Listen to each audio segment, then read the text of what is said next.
Kwa majina anaitwa Peter Cheo, ni mkurugenzi wa Suzi Lounge, sehemu ambapo tumepata hili janga la moto. Tumefika kama kawaida asubuhi kuendelea na majukumu yetu ya kawaida, lakini shida ilikuwa ni umeme. Umeme ulikuwa ukija, ulikuwa ukikata kila baada ya sekunde kadhaa unarudi, kila baada ya sekunde kadhaa unarudi. Sasa nadhani sasa umeme umekuja kurudi kwa kasi kubwa. Tukawa tunasikia kama kitu kimelipuka. Baada ya kuendelea kufuatilia, tukaona ni moto umeshika. Tumeanza jitihada za kuzima moto mapema, lakini sasa moto ukatuzidi.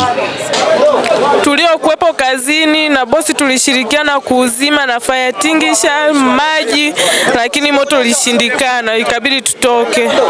Mimi niuma sana DJ, afu mashine zote zimeungua mpaka dakika hii hapa tuelewe tutakuwa tunapataje ulaji. Kwa kweli tutamisi vitu vingi, kwa hiyo ni sehemu ambayo ilikuwa kwa kweli inawasaidia watu wa aina mbalimbali wenye stress zao na ambao hawana stress. Ilikuwa ni sehemu kwa kweli ya watu wanapenda kuburudika, ni sehemu watu walikuwa wanapenda kupumzika. Kwa kweli watu watamisi sana.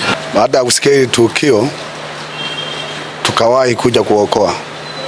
Kuna baadhi ya vitu tumeokoa kama magodoro, vitanda na vitu vingine vya kwenye vyumba, lakini vinywaji vingi vyote vimeungua, ambapo kwenye sehemu ya roho ya nani ya baani. Kwa hiyo kule vitu vyote vimeungua, ila sehemu ya vyumba, kwenye sehemu ya kulala vile vitu tumeshaviokoa.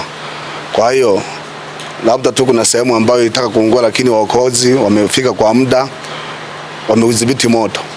Kwa hiyo tunashukuru sana. Hili ombi tu tunaomba kwa hapa Katoro, ni mji mkubwa, tunaomba tu masuala ya uokoaji yawepo hapa, tuwe na vifaa hapa, kwa sababu ukisema kutoka Geita kufika hapa ni muda mrefu. Mfano kama leo huu moto ulikuwa upo karibu sana na kituo cha polisi, yaani ingelikuwa kama fire ipo ndani ya mji wa Katoro, ilikuwa ni rahisi kufika kwenye eneo la tukio na kudhibiti moto usingeleta madhara makubwa. Lakini kwa sababu tunapata zimamoto kutoka Geita, ambao umbali wa kutoka Geita kwa gari ya kawaida ni dakika 45, lakini kama fire kwa sababu inavyokimbia labda nusu saa. Sasa angalia moto wa umeme unavyoenda kwa kasi kubwa, nusu saa kuja ifike gari wajiandae kwa ajili ya kutoa maji na kuzima moto ni muda mrefu sana. Kwa hiyo tunaomba tupate kituo au tupate gari la zimamoto, hata kama wanajiandaa kupata kituo cha zimamoto, tupate gari ambayo itakuwa standby kwa ajili ya kusaidia haya majanga wakati yanapotokea. Ni kweli ninavyosema ndugu mwandishi wa habari, ni kwamba umbali wa kutoka Geita pamoja na kufika Katoro ni almost kilomita 47 kwenda 50. Kwa hiyo tunapokuwa tunapokea taarifa kwa umbali huo, na ukizingatia pia kwamba wananchi pia wanatoa taarifa kwa kuchelewa wakati mwingine, kwa hiyo tuna delayment ya almost saa nzima hapo katikati. Kwa hiyo moto tunapokuwa unawaka ndani ya saa nzima hamjafika kwenye tukio ni changamoto. Jeshi la Zimamoto na Uokoaji kwa mkoa wa Geita au ina mpango wa kuanzisha ofisi hapa kwa mji wa Katoro.